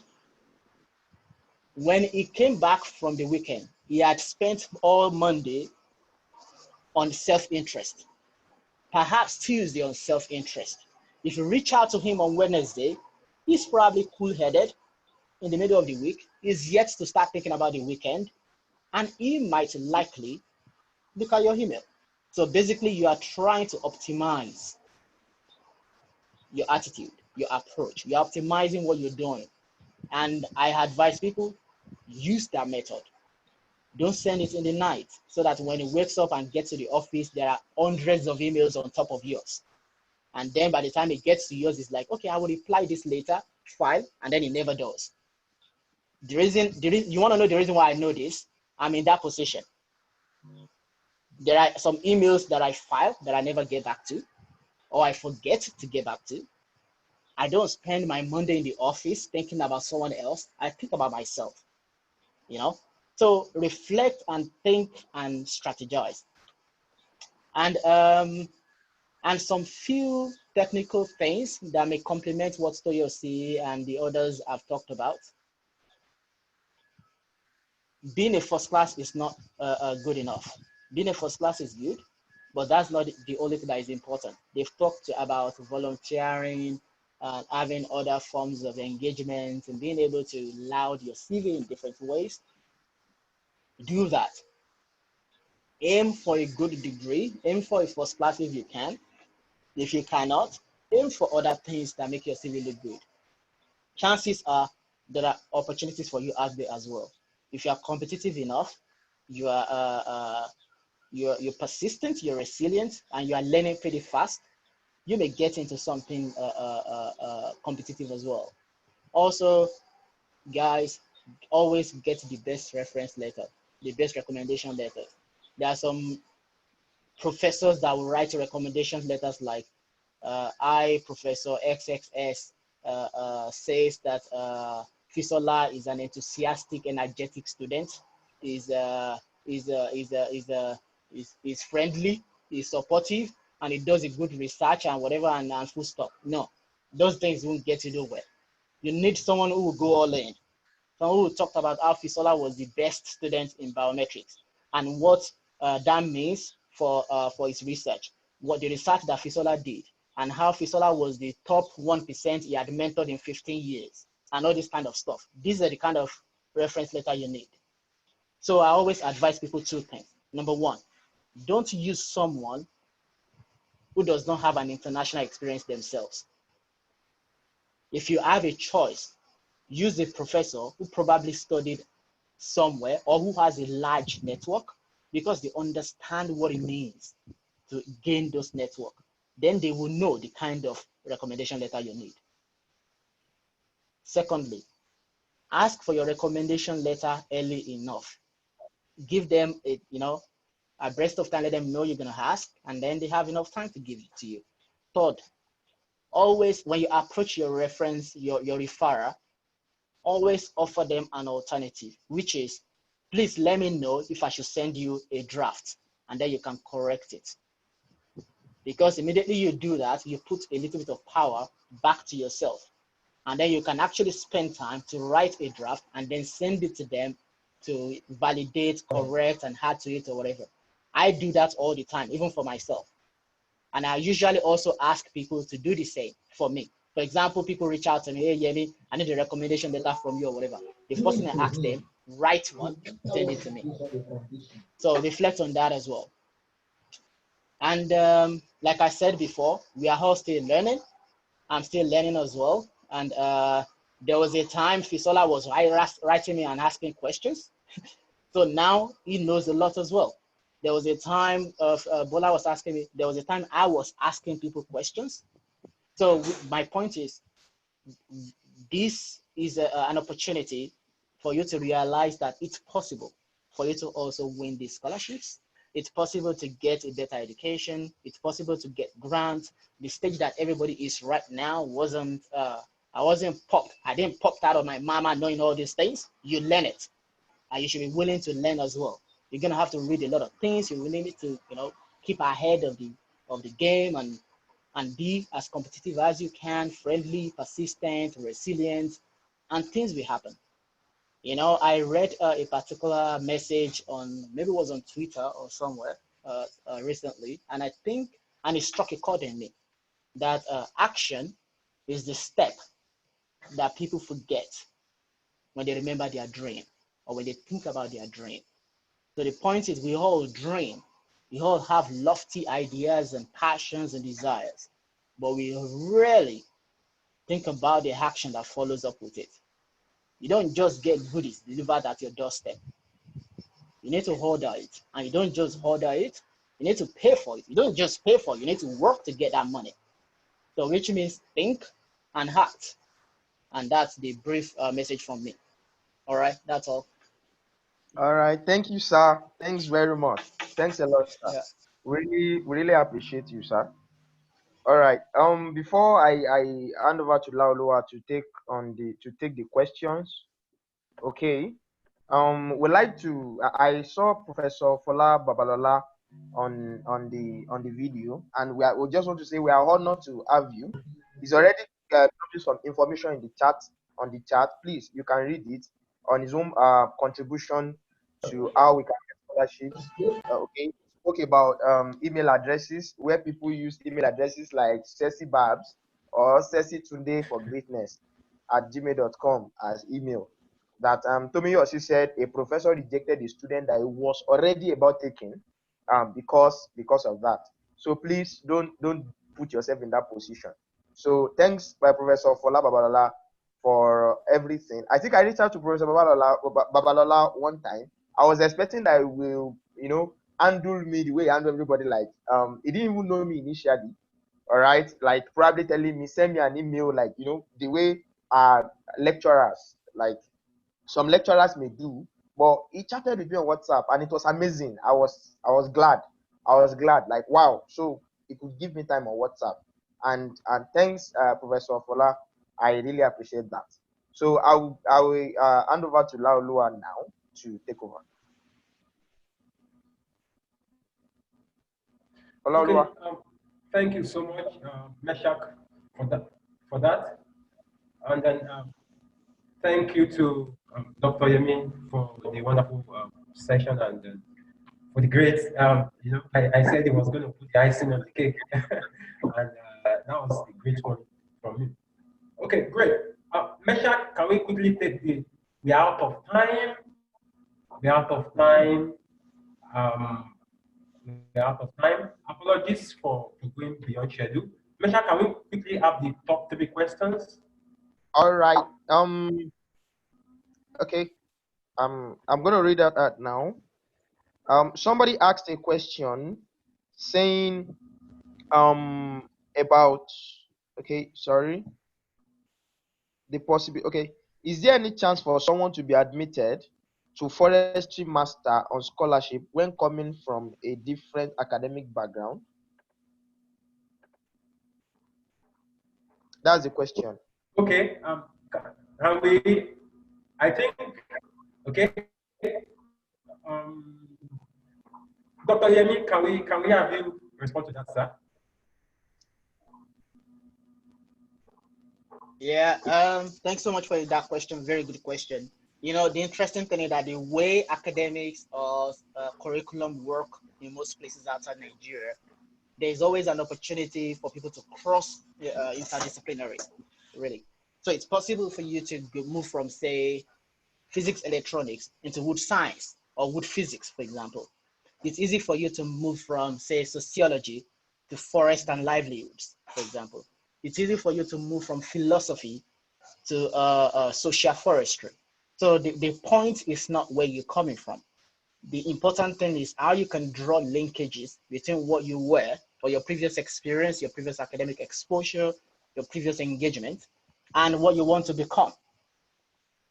For example, you can, in fact, I know people who had moved from forestry background into medical PhDs. You see how far they are from each other, or how seemingly far they are from each other. But the question is, what are the connections between the kind of research they did in forestry? Maybe they work on something related to extract from a food product for medicinal purposes. You understand my point? And then they transition from there into maybe some kind of work in traditional medicine.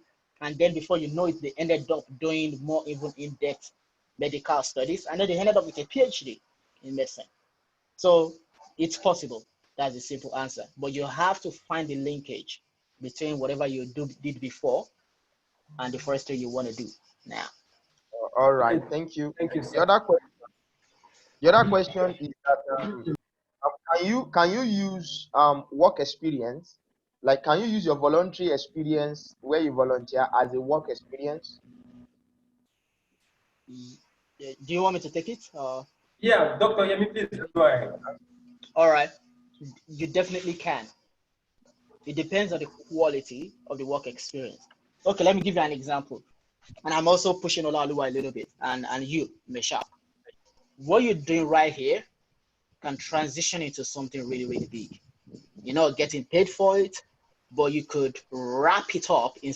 You could allow it to evolve in such a way that you start to handle sophisticated topics on areas and thematic areas that are very, very relevant to global discourse in today's society.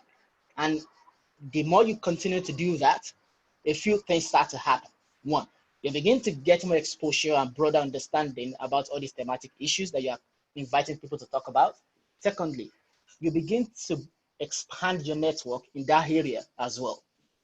And as you begin to do that, people who exist within that world and that system will begin to know who you are.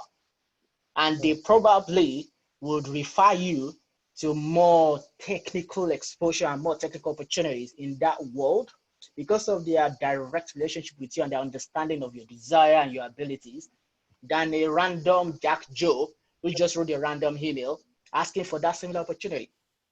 So my point, it's possible. Okay. All right. The last question over Dr. here. Yemi, you are still going to take the last question? You are still going to take the last question. All right, I'm all yours. All right. Now, this person, okay. First, people asking for the scholarship links and everything. We're going to send you an email after the program containing whatever details. You get a slide from the presenters. Then, other questions you can send the presenters an email and they respond to you.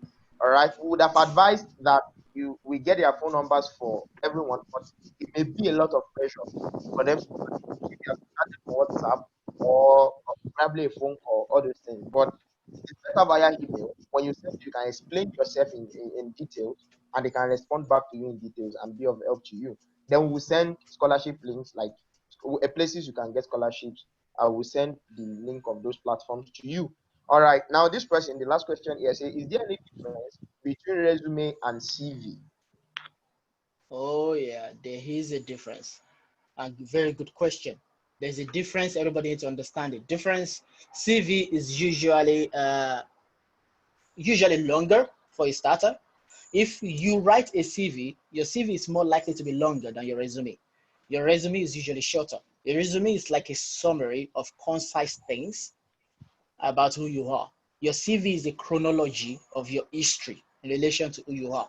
So your CV is supposed to, for example, your CV may contain things like your work experience, some bits of specifics about those work, like some key deliverables related to the work experience that you had, the scholarships you've got, the education you had, the languages you speak. In fact, some of them may include some list of names of referees already, their names, and then the languages you speak, and you could expand a lot. A resume is a bit shorter. The resume is very, very more targeted.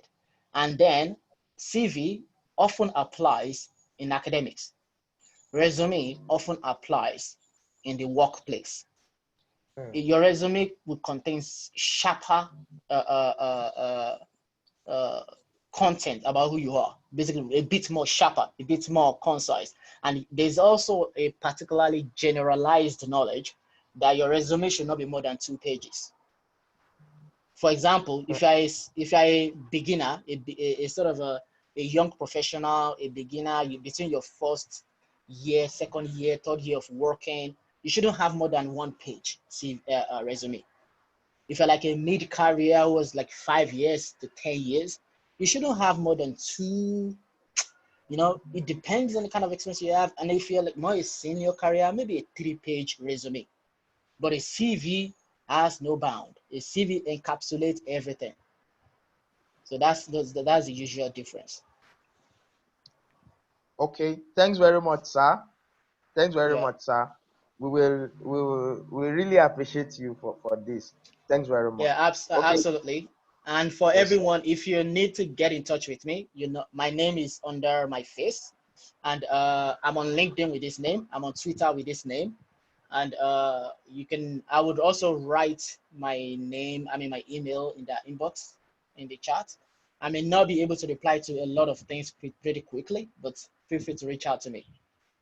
Okay, thank you, sir. Okay, thank you so much, sir, and to our wonderful presenters and guests here. We must say we are grateful. Thank you for the wonderful and awesome presentation. Great. We have 2 more things to do very quickly now, and then one of those things I'm excited to be part of, and then coming from Meshach now, I would love to hand over to him to quickly do a short presentation before we make announcement for who is coming up on our next program, and also to do 1 or 2 things before we close today's program. Meshach, over to you. All right. Thanks, guys. Okay, I love forestry a lot, and I love being a forester, because whatever I am today in the career path that I take, okay, in the work career path and academic career path, okay, the forestry has been a contributor to that. My thinking pattern, my psychology, how I approach problem, how I solve things, I do teamwork. Everything is about forestry. So on the long run, I work as a user experience designer at an innovation hub here in Kaduna, and I do my master's in environmental management at the same time at the Nigeria Defense Academy, Kaduna, over here. So I've worked on a book that can help people start a career in design, not necessarily career in design, understand design in general, software design, graphic design, and everything. Why are we giving this out? Why did I write this book? So that specifically I put forestry students in mind, all right, while writing this book, so that it can benefit everyone. How do I put this? You want to do some things on the side, or even pursue, why pursue Thank you very much. Have things that could be of help to you. When you talk in public, you can be able to approach things. There are thinking part. There are places where we talk about color psychology, the impact of writings on people, and every of those things. How design makes our life and what design really is. So I'm going to be sharing my screen so that we can see what is in the book. Okay. All right. Okay. I think. Okay. Can we see my screen now? Can we see my screen? Yes. Yeah. Yes. Yes. All right. All right. So this is the Yes, book. I can see. All right. This is the book. The title is User Experience Use. Okay. And I intentionally set today for the launch because this is a book written by Forester and also edited by Forester. The editor of this book is Olaoluwa. You can see Olaoluwa, my co-host here, edited this book.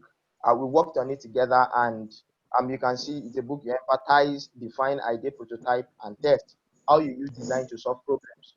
So this is a book for you if you want to get into design and you want to understand design specifically. You want to understand the psychology of design, the principle that guides you, the impact of design on you. All right. So that is it. So there's a link in your email already where you can use to pre-order the book. Now, I came up with something so that forest students can benefit from this book so well because we put forest students in mind. So everyone that is here will get a coupon, 50% off between now and tomorrow. If you use it, it is a 50% off coupon for forestry students. A 50% off for forestry student and graduate or forestry professional. You can get the book for 50% off, and the coupon is just for you to type forestry. That's just the coupon. It's just for you to type forestry whenever you want to purchase the book. Okay. I'll drop the link right here. So if you use this link and you are purchasing the book and you use the coupon forestry, you will be able to get 50% off between now and tomorrow. Between now and tomorrow evening, the coupon is forestry. Just type forestry in the coupon code and you'll be able to get 50% off. So I'm happy to be doing this. Not just the reason we wanted to give this book out for free, but we observe that in the principle of life, many times when some things are free, we may not really value it. So it is not because it's a money-making strategy at all.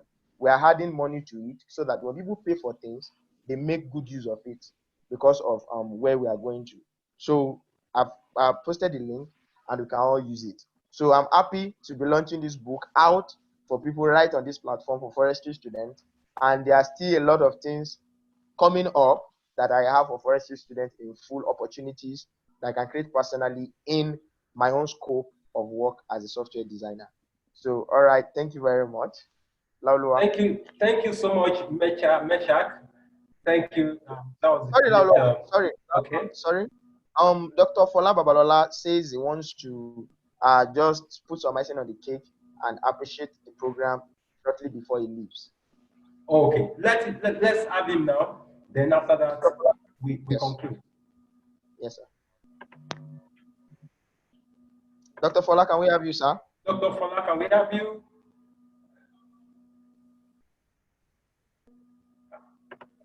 Oh. I doubt if it's. Maybe you write on with other things. You can write on. You can write on with other things. Hello, guys. Good evening, everybody. You from Ilorin, Kwara State.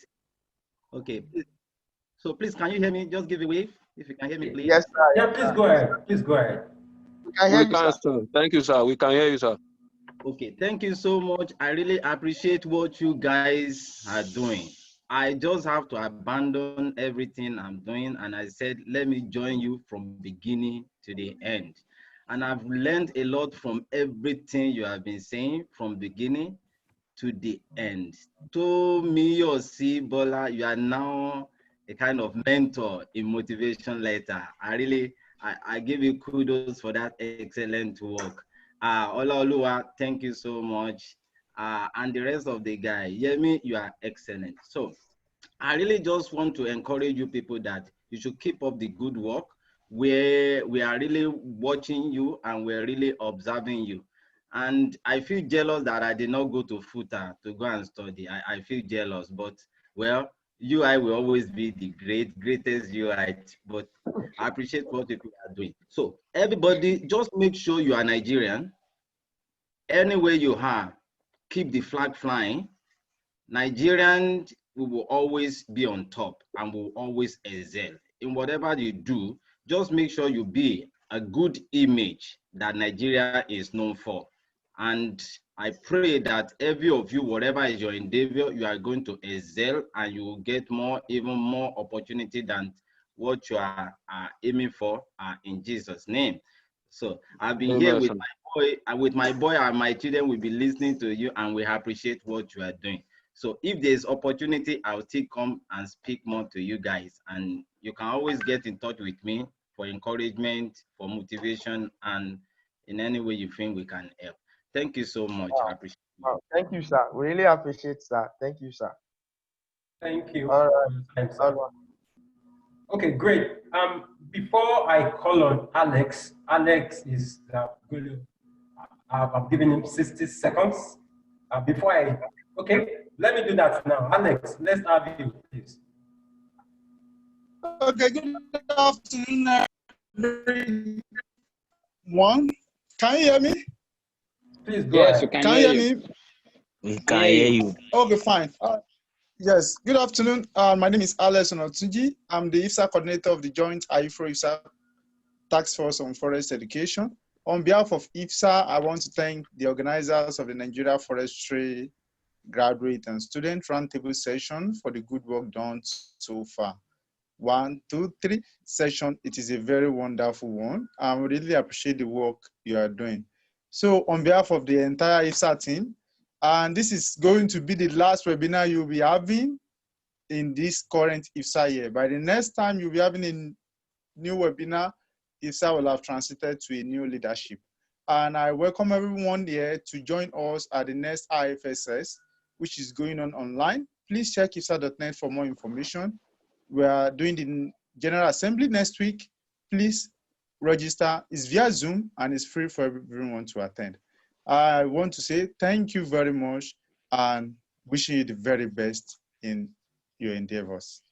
Thank you. Thank you so much, Alex. And finally, before we conclude today's session, I want to appreciate everybody for joining us. Thank you for your time. It's been an amazing session with you all. And let me make this announcement. I'm happy to inform you that in the coming month, we'll be hosting Professor Adepoju, who is the Director General of Forestry Research Institute of Nigeria, on this same platform. Please, I want you to prepare your mind, gather your questions. It promises to be a great one, trust me. And then, yes, it promises to be a great one. We are currently in touch, and in the coming months, we are going to update you as to how things would go. So, Professor Adepoju will be here to talk to forestry students, to tell you about opportunities, how things are going as far as forestry in Nigeria is concerned, and that more importantly, the opportunities available for young professionals in forestry in Nigeria. Thank you so much for joining us. And before I hand over to Meshach, finally, I want to appreciate our team. You know, Samuel Anyonleye is here. Big kudos for him. And Samuel, congratulations on the completion of your MSc at the Thank you so University much. of British Columbia. Congratulations once again. I want to appreciate Jumoke Ogunsimehin. Thank you for being a wonderful sister and for your support too. Big kudos, Jumoke. Jumoke, can we hear your voice? Okay, great. I would also love to appreciate Adigun Azan. He's also a wonderful guy. I'm not sure if he's online now. But then thank you everyone for joining us. Meshach, over to you.